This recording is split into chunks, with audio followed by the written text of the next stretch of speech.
As I said yesterday, these classes are very strong, but the ultimate goal of these classes is not the intensity of the classes. The intensity is here to help us build a strong inner life.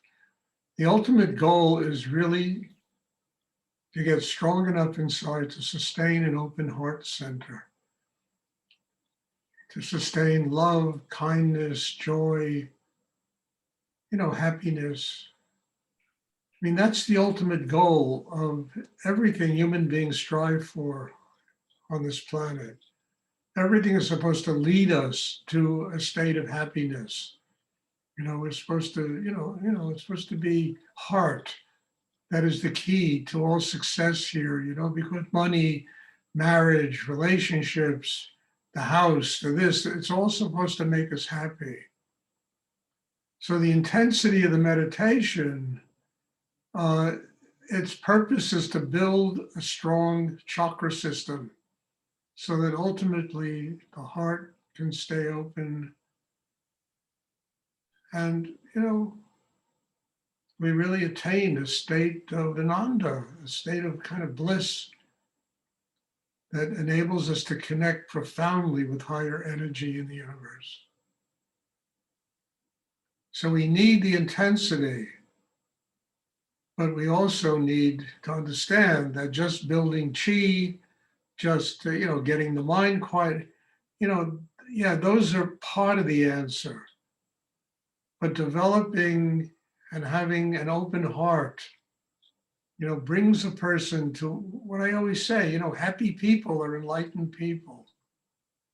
People that can live every day of their lives with joy and love inside them, and not, in their heads and angry and this and that and the other, whatever.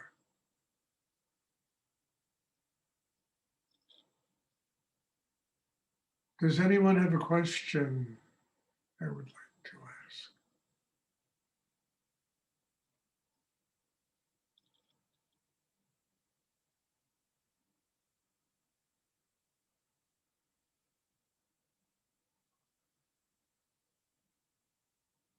How are other people attaining that happiness that you speak of, who aren't? Are other people attaining it? Yeah, who aren't engaging in a spiritual path or? Well, mostly, just look at the world. Most people are not involved in doing deep spiritual practice. I'm not saying that this is the only practice. It shouldn't be. There have to be many practices that people can do that work for them. Each person is unique and each person has to find what works for them. But you have to do something to build an inner life. And most people living, on this planet don't do very much. They chase money, they chase power, they chase success. They live in states of depression and unhappiness. They don't do anything other than they complain about it. But they never really do anything to fix it and change it inside themselves. So how? I don't know. I mean, I know what works for me. Hopefully what we're doing here works for all of you. And, I just pray to God there are other ways, because my God, look, there's maybe 30 some odd people here in this class. There's 8 billion people that live on this planet. And I hope that people are finding ways of really tapping deep inner work in themselves and attaining a state of happiness, a state of love, a state of, look, every freaking rock and roll song is written about love. Every song is written. I mean, I was listening to what's her name? Ella Washington, or anyhow, this jazz singer. And she sang about, I don't know, 20 songs out of Cole Porter. And every single one of them is about love. Every single one of them. I mean, it's the ultimate goal of living here, getting happy, being able to embrace love, opening our hearts. And how people get there, I don't know. But frankly, I don't meet a lot of people in my life that get there. I meet a lot of people that are endlessly complaining about how difficult and how much pain they have and their illnesses and their pains and their this and their that. And then you look at them and they don't do anything to fix it. And I'm not saying they have to do what I teach to fix it, but they have to do something. So I don't know how other people do it. I don't meet a lot of happy people. Mostly when you interact with people, you got to be strong enough to deal with their tension, their unhappiness, in order to sustain your own without having them suck you dry.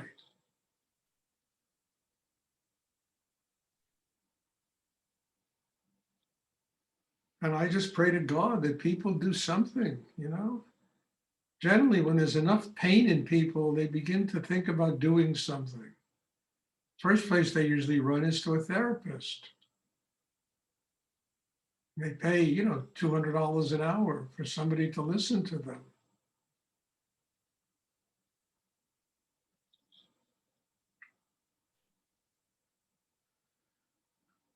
And again, I hope and pray to God that people do something. It's the only way this planet is going to change, if people start fixing themselves inside.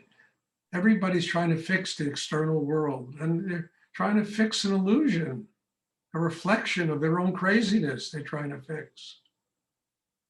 They fix inside themselves if they develop, a chakra or whatever, a system inside that is strong enough to be able to live in the world with an open heart. The world is going to change. Without that, the world is not going to change.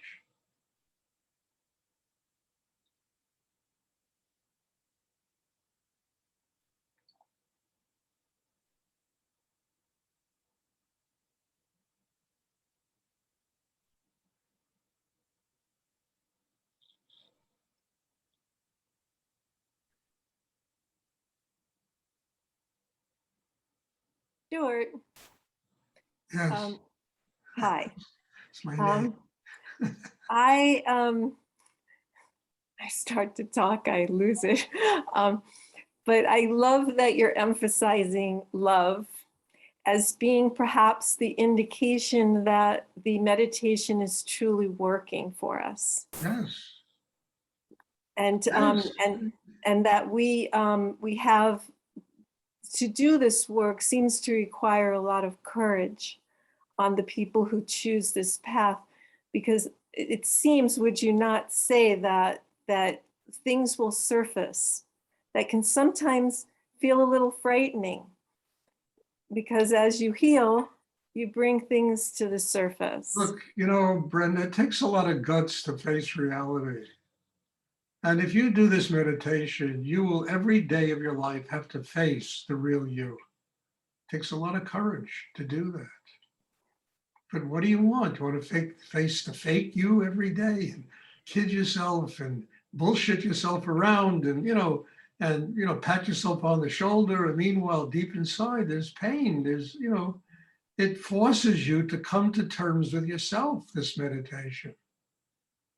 That's why I always loved it. I couldn't run away.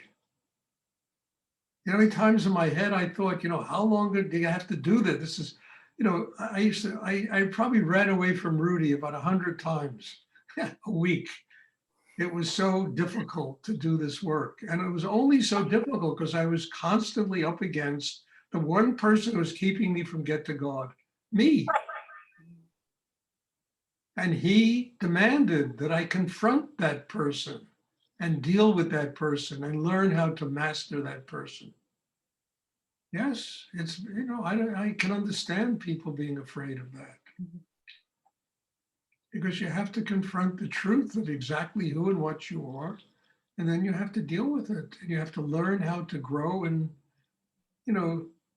transform all of that inner stuff into an open heart. That is the ultimate goal of all this, to live with love, unconditional love.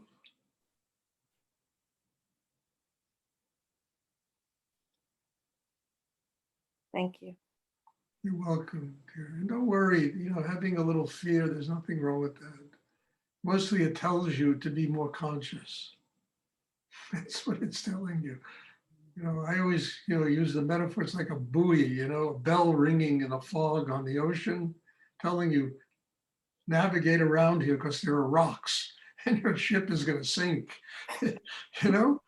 Understand, that's what fear is like. It's telling you to be a more conscious person, to navigate your life more consciously. It becomes a monster when we let the mind get involved with it. Then it becomes Frankenstein.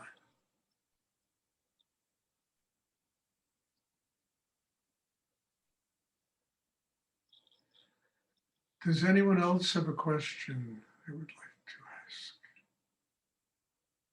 Stuart, can you talk about trauma, like this meditation in relationship to working through traumas, or is there no difference if it's something harsher or more traumatizing or less? It's all the same? I'm not sure it's all the same, Wendy. There's all kinds of degrees of trauma. But I can promise you this, if you develop a system inside yourself, chakra system, you get balance, you get your heart open, the traumas in your life are going to get less and less and less. You will be able to master the discord in yourself that creates trauma. And you're not going to blame it on the external world. You're going to be able to go to a place in yourself where there's enough security to be able to deal with trauma. And it happens less and less. The more you develop that kind of capacity, the traumas in life get less and less. And if it's traumas like, look, accidents happen.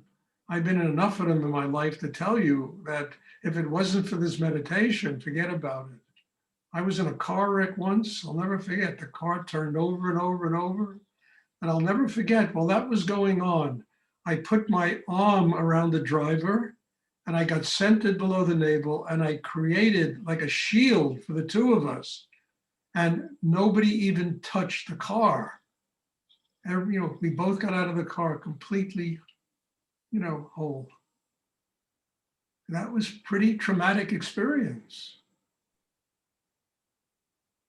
But I'll never forget that. The car went over and over and over.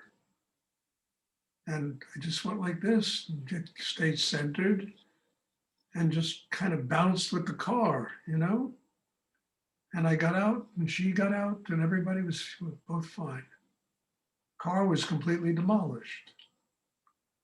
So as you build that kind of system in yourself, you can deal with trauma, you can deal with accidents, you can deal with problems that manifest, you can deal with life's difficulties.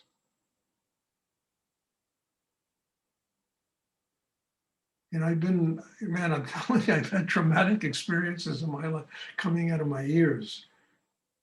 And I was only capable of getting through those experiences because of this meditation. Because I learned how to stay grounded, centered, balanced in myself while I was going through very difficult situations. And today, after years of doing this, all I'm finding around me is kindness and goodness and people being grateful. And it's just amazing is what I find in my life today.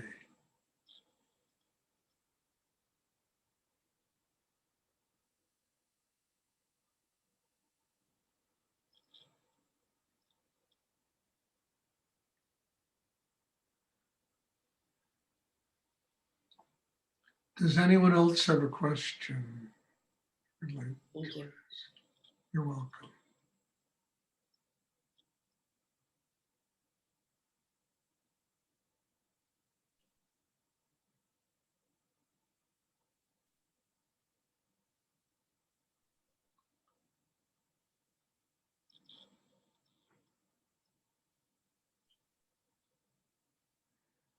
Okay. Thank you. God bless you all. There'll be a meditation on what did they say, Wednesday.